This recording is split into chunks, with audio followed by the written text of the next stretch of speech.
Hello, I'm Meryl Soriano, and this is Invisible War, where we dive deep into the issues that matter most: mental health.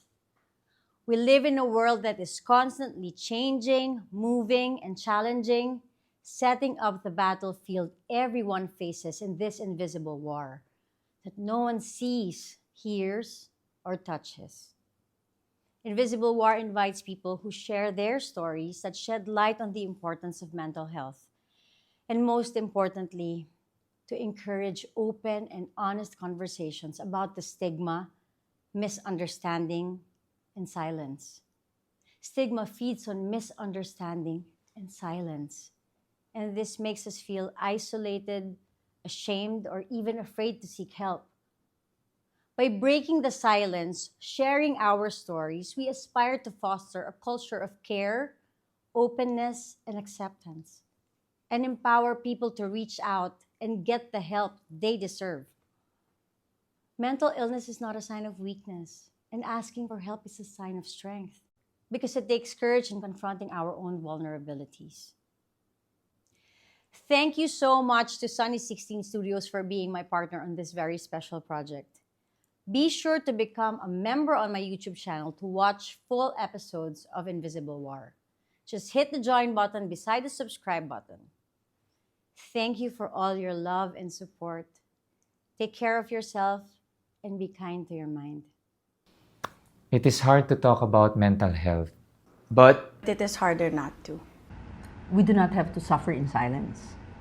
Ask for help again and again. You are not alone. You'll never be alone. Together, We can win this invisible war.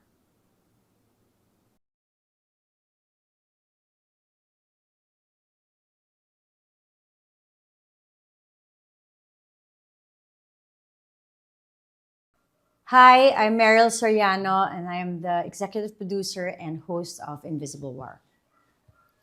What inspired you to start this show?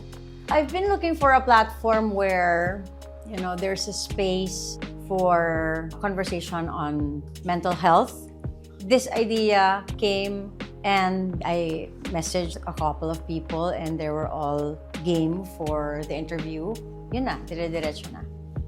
Why is the title called Invisible War? Mental health is an invisible war.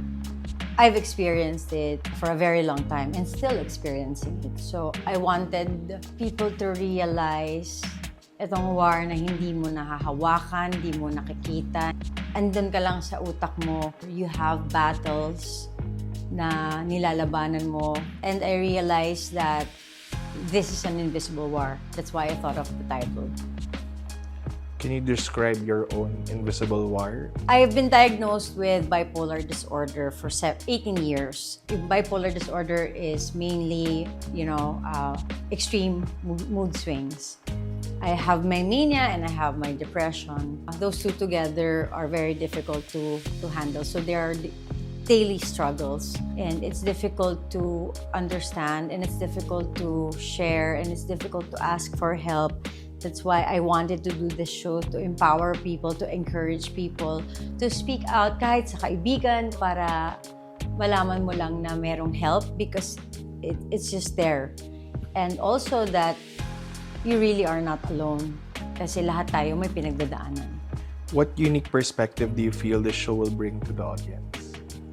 The intimate setting, the honesty, it really is a spotlight on that person's story. I feel like it's going to impact the audience to reflect on themselves, to be compassionate also to people that are suffering from this struggle. Kasi lahat naman tayo naka-experience, especially no pandemic. Hindi na to sa mga taong may diagnosis lang. This is everybody who experienced something that was difficult to share and to explain. And I hope that this show will, really shed light on the importance of mental health. How has your own personal journey influenced the creation of this show? Well, having been diagnosed with bipolar disorder and having no platform to share my experience, this really gave me a direction or an opportunity to share my own experience and then inviting people to share their own experiences. You will hear stories that might, you might relate to, but still are, it's very different from your own invisible war. And I think doon ako nagtathrive for people to see that kahit na may similarities, it's still your own story and your own struggles. But I really just hope na this will be a show where it encourages people to talk about it, to ask for help, and to have compassion sa mga tao, meron man o walang mental health conditions.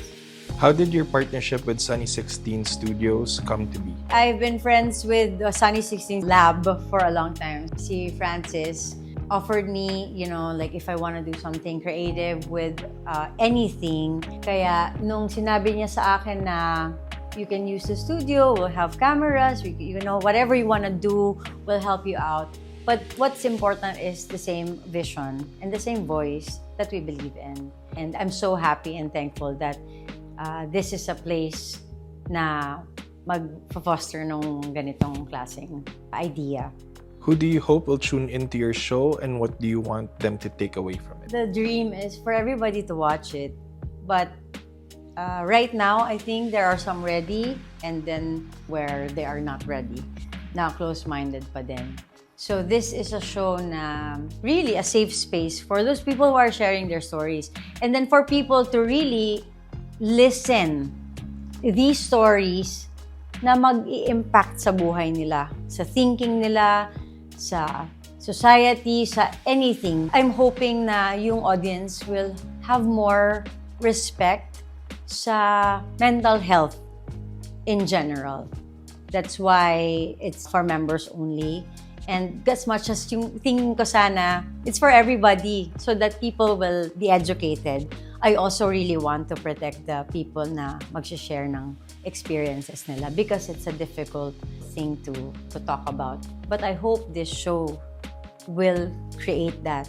Yung open conversation, yung honest conversations about this. I have to be honest also na meron pang ganon, na hindi pa ready ang lahat. What are some of the challenges you anticipate in launching and running the show? I think is the hate. Mas mabilis lumaganap yung hate than kindness. And the protection. Nahihirapan ako doon sa idea na itong mga taong to pinagkatiwalaan ako to share their story and then hindi ko sila mapoprotektahan. Kasi ganyan na yung mundo ng social media. So I want it to be a safe space for the storytellers and for the audience as well. What kind of impact or change do you hope your show will make in the world? The kindness, the respect again, and para makita na yung mental health or mental illness should have the same care as physical illness. Yung healthcare, diba, mas magkaroon ng idea yung mga tao na, oy, pwede kang humingi ng tulong para rin siguro magkaroon ng movement yung pag-iisip natin sa mga tao na may pinagdadaanan na ganito. And I want it to be heard also sa mga kapwa natin Pilipino sa ibang bansa na syempre malungkot din yung mga buhay na nagtatrabaho doon. I always think about that. So I want to be able to also, to have that in the, long-term plan, the dream. It is hard to talk about mental health, but it is harder not to. Ask for help. Again and again, you are not alone. Together, we can win this invisible war.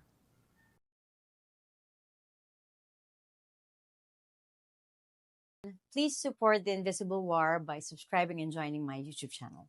Thank you.